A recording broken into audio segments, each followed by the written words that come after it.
웨스트민스터 신앙 고백서 오늘 29장 성찬 7절입니다. 합당한 수찬자들은 이 성례의 가견적 요소를 외형적으로 받을 때에 또한 내면적으로는 믿음으로 받으며 물질적으로나 신체적으로가 아니라 영적으로 십자가에 못 박히신 그리스도와 그의 죽음에서 오는 모든 은혜를 받으며 또한 먹는다. 그러나 성찬을 받는 그때에 그리스도의 몸과 피가 떡과 포도주 안에 함께 또는 밑에 물질적으로나 육체적으로 있는 것은 아니다.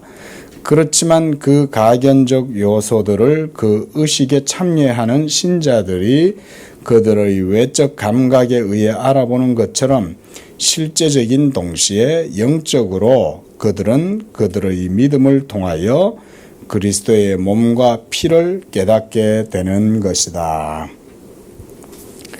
자, 합당한 수찬자들, 당연히 복음의 말씀을 듣고 믿는 그런 세례받은 자들이겠죠.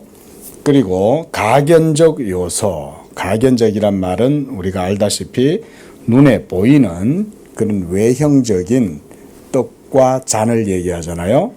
그런데 이것을 받을 때 내면적으로는 믿음으로 받는 거죠.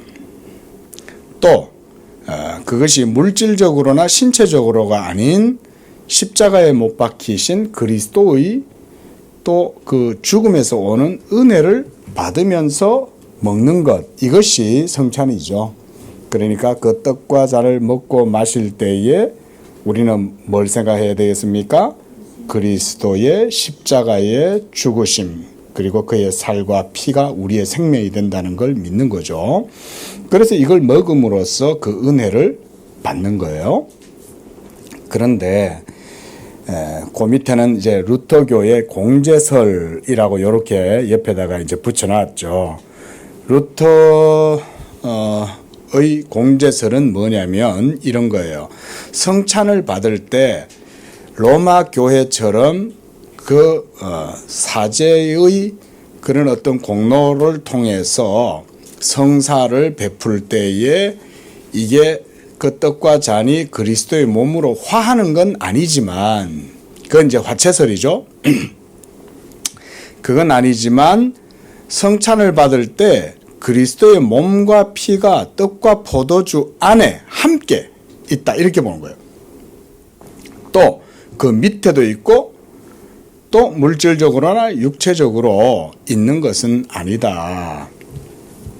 포도주 안에 함께 밑에 이렇게 있다고 보고, 이건 이제 공제설이죠. 이런 공제설이 나오게 된 교리적인 근거가 뭐냐면 바로 예수 그리스도의 편재 때문에 그래요. 우리가 인성은 어떤 한 지역에 위치해 있죠, 그죠? 인성은 위치가 있잖아요. 그런데 신성은 어떤 위치가 있습니까, 없습니까? 신성은 모든 곳에 다 있죠, 그렇죠? 그러다 보니까 그리스도의 신성과 함께 인성이 연합되어져 있다고 하니까 루터의 이런 공제설은 어떤 상상을 했냐면 예수님의 그 몸이 신성과 함께 있기 때문에 어디에든 다 있다, 이런 식으로 생각을 한 거예요. 그러다 보니까 그 떡과 그 잔에도 떡과 잔 그 자체는 그리스도의 몸과 피의 실체는 아니라도 우리가 그것을 행할 때에 그리스도의 그 몸이 떡 안에, 떡 밑에, 그 주변에 이렇게 둘러싸고 있다, 이렇게 보는 거죠. 그래서 이런 기독론에 대한 잘못된 이해가 성찬에 있어서 이런 공제설에 대한 오해를 갖게 되었다, 이렇게 이제 설명을 해주고 있는 거예요. 그래서 우리가 이 떡과 잔에 참여하면 그것이 외적 감각에 의해서 알아보는 것처럼 실제적인 동시에 영적으로 믿음을 통해서 그리스도의 몸과 피를 깨닫게 된다, 이게 이제 바른 이해죠. 자, 그 다음 8절입니다.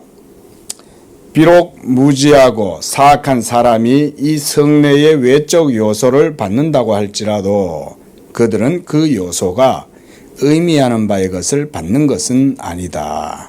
그러나 그들은 그 성례에 합당치 못하게 참여함으로 해서 주의 몸과 피를 범하는 죄를 지어 자신의 파멸을 자초하는 것이 된다.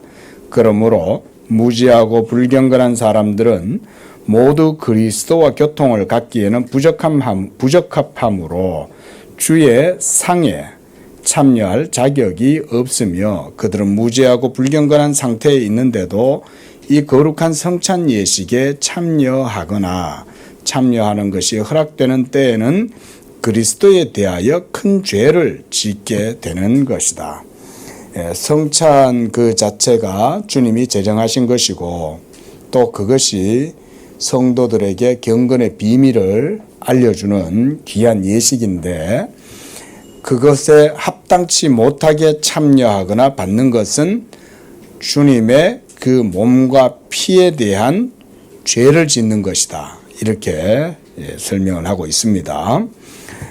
일단 성찬식 자체가 주님이 제정하신 거잖아요.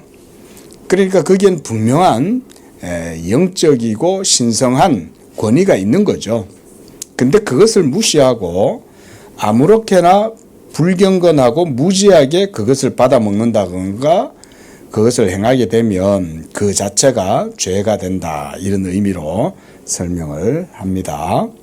그래서 우리가 성찬을 여러분들도 깊이 아직도 우리 교회는 이제 성찬식을 2달에 한 번씩은 하지만 성찬 예식에 대한 그 본질을 우리가 더 깊이 공부하고 성찬을 행해야 될 필요가 있어요. 그래서 이 성찬을 행할 때 우리가 복음의 말씀을 듣고 아멘 하는 것과 마찬가지로 성찬을 행함으로써 여러분도 이 그리스도 복음의 은혜를 누리도록 그래서 그런 연습도 좀 필요하다고 생각이 됩니다.